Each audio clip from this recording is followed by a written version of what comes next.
ادا کرتے تھے کہ $1 بلین کا کم سے کم $500-600 ملین کا فوری فائدہ تھا 1 سال کے اندر. تو ہم اس کے بالکل قریب آئے لیکن وہ ختم.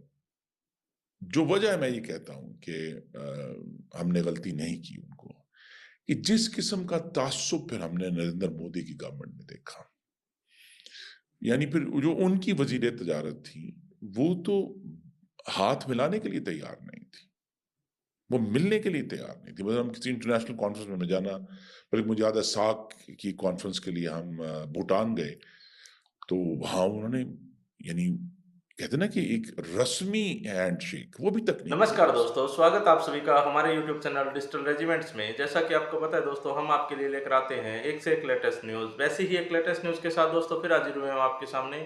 لیکن اس سے پہلے اگر ابھی تک آپ نے ہمارے چینل کو سبسکرائب نہیں کیا تو پلیز سبسکرائب کر لیجیے، اور یہ نیوز اگر آپ فیس بک پہ دیکھ رہے ہیں تو پلیز ہمیں فالو کر لیجیے. تو دوستو، پاکستان کا اتہاس آپ جانتے ہیں، پاکستان کو بھی جانتے ہیں.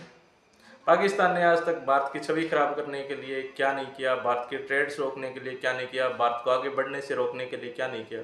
اس نے ہر وہ ایفرٹس لگائے جو وہ لگا سکتا تھا. وہ دوسرے دیشوں میں جا کر بھارت کو بدنام بھی اس نے بہت کیا، لیکن ہوا کیا؟ جیسے کا تیسا.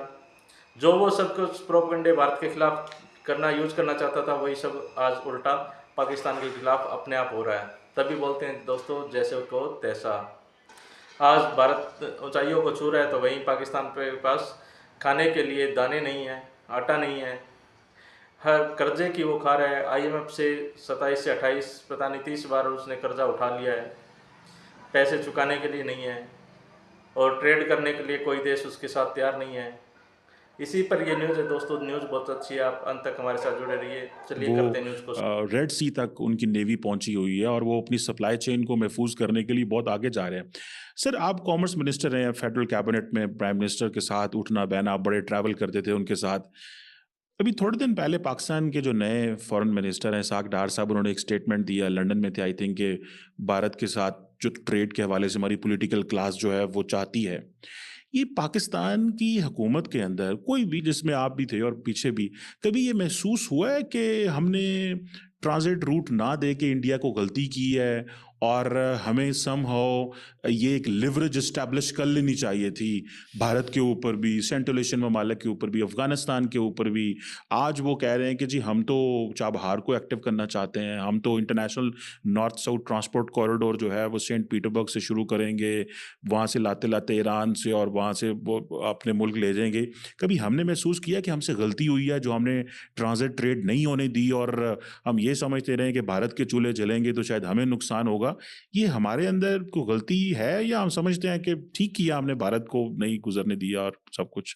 جی میں اپنا جو پریجوڈس آپ، میرے خیال میں ہم نے ٹھیک کیا، اور ٹھیک اس لیے کیا کہ میں خود اس کا ایک پروٹیگنسٹ تھا کہ 2013 کے آخر میں ایک انیشیٹو ہم نے لیا، اور شہباز شریف صاحب وزیر وزیر اعلیٰ تھے، لیکن وہ وزیر اعظم کے نمائندہ بن کے، نواز شریف کے نمائندہ بن کے، میں بھی نیو دلی گیا. وہاں ایک انیشل بات چیت ہوئی، پھر اس سے اگلے مہینے میں علیحدہ گیا، اور وہاں ہم نے ایک دونوں حکومتوں میں، منموہن سنگھ کی گورنمنٹ تھی اور نواز شریف کی گورنمنٹ تھی، ایک سینس تھی کہ ہمیں ٹریڈ کو اب نارملائز کر دینا چاہیے. جو ہم نے ایک دوسرے کے اوپر غیر معمولی ڈیوٹیاں لگائی ہوئی ہیں انہیں نیچے لا کر ہمیں انکریج کرنا چاہیے. اور اس پر اسٹڈی بھی تھی کہ بینیفٹ پاکستان کو زیادہ ہونا ہے. ہندوستان تو بہت بڑی اکانومی ہے نا، تو پاکستان کو زیادہ بینیفٹ تھا. بہت ساری ہماری چیزیں جو ہیں ان کی کھپت ہندوستان میں ہونی تھی اور فوری ہونی تھی. خاص طور پہ جو پورا جو پنجاب کا بارڈر ہے، وہاں سے جو بس میں کہتا ہوں گجرانوالہ کو فائدہ ہونا تھا، دوسرے جو شہر ہیں سیالکوٹ کو فائدہ ہونا تھا، لاہور کو فائدہ ہونا تھا، بھاولپور کو فائدہ ہونا تھا، کہ وہ جو ہماری پروڈکٹس ہیں جو صرف اپنے ملک میں محدود ہیں، وہ فوری طور پہ بارڈر کے اکراس جا سکتی ہیں، اور پورا ڈاؤن اپ ٹو کراچی تک جو ہے وہ پاسبلٹی تھی.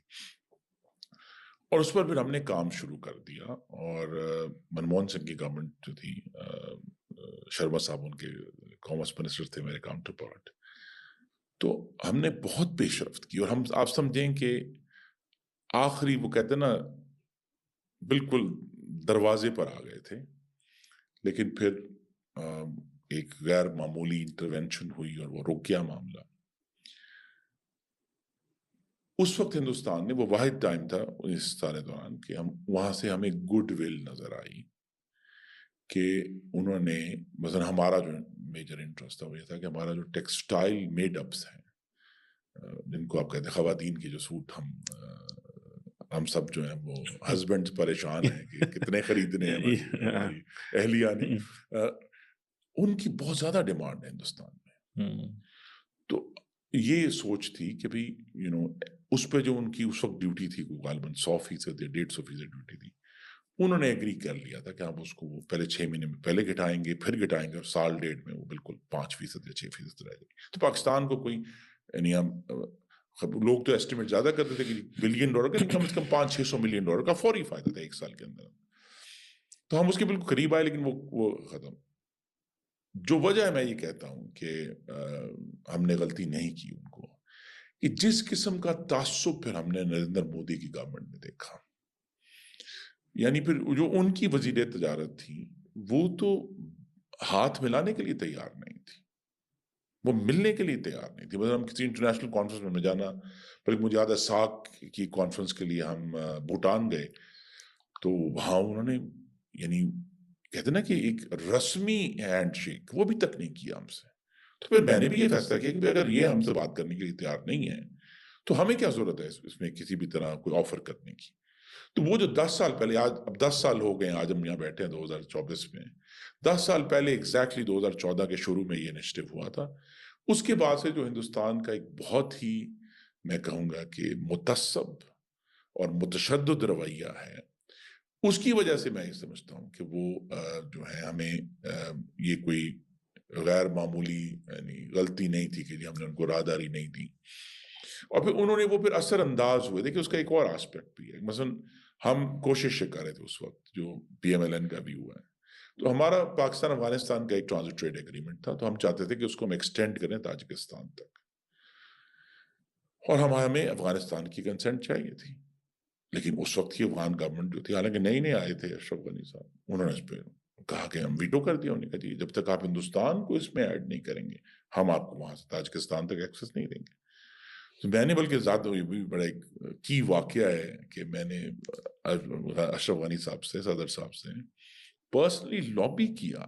میں نے کہا کہ آپ کم از کم پاکستان افغانستان تاجکستان کا ایگریمنٹ ہونے دیں, اگر کبھی مستقبل میں پاکستان ہندوستان کے تعلقات بہتر ہوتے ہیں تو ہم ایڈ کر لیں گے. ہمیں اصولی طور پر کوئی اعتراض نہیں ہے. ہمارا ایشو صرف یہی ہے کہ ہندوستان جس طرح پاکستان کی مخاصمت کر رہا ہے, مخالفت کر رہا ہے, حملہ آور ہے, وہ پاکستان کو ہر جگہ متون کرتے ہیں, وہ بنگلہ دیش جا کر پاکستان کو گالیاں دیتے ہیں. تو اس ماحول میں تو جو نہیں ہو سکتا یہ کام. لیکن ہم اصولی طور پر ایگری کرتے ہیں کہ اگر کبھی ہندوستان کی عوام نے ایک بہتر یا زیادہ بالغ نظر حکومت جو ہے اس کو منتخب کیا تو ہم اس کو کر لیں گے. لیکن انہوں نے ایگری نہیں کیا, تو لہذا وہ ان کی جو لابنگ ہے ہندوستان کی وہ بھی ہمارے آڑے آتی ہے. لیکن اب ہم نے کیا, اب ہم وہی بات ہے کہ یا تو ہم کہیں غصے میں بیٹھے رہیں, ہم نے اس سے سیکھنا ہے. ہم نے یہ سیکھنا ہے کہ ہمیں, اور یہ بہت بڑا چیلنج ہے اوور آل پاکستانی ڈپلومیسی کے لیے, کہ ہمیں ون ون ڈپلومیسی کیسے کرنی ہے اور زیرو سم ڈپلومیسی سے کیسے باہر آنا ہے. ابھی ہم پھنسے ہوئے ہیں زیرو سم ڈپلومیسی میں کہ اگر چائنا کی طرف جائیں گے تو امریکہ ناراض ہے, امریکہ کی طرف جائیں گے تو چائنا ناراض ہے, سعودی عرب کی طرف جائیں گے تو دوسرا ملک ناراض.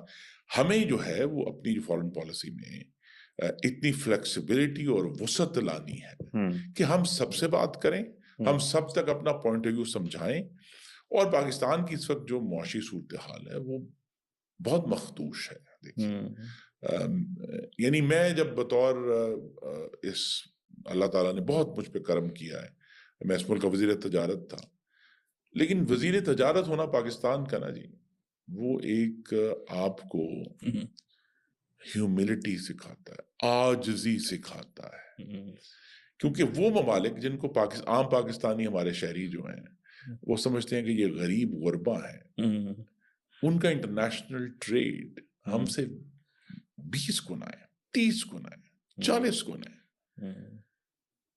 تو میرے لیے تو بہت ہی ہمبلنگ ایکسپیرینس تھا بینگ کامرس منسٹر, اور یہ مجھے ادراک ہوا کہ ہمیں کتنا مشکل, یہ بھی پہاڑ, ایک جس طرح میں نے کہا نا جی حاکمیت عوام کا ایک وہ پہاڑ, دوسرا پہاڑ یہ ہے کہ ہم نے اپنا انٹرنیشنل ٹریڈ کیسے امپروو کرنا ہے. بیکاز جب آپ ڈیٹا دیکھتے ہیں نا جی,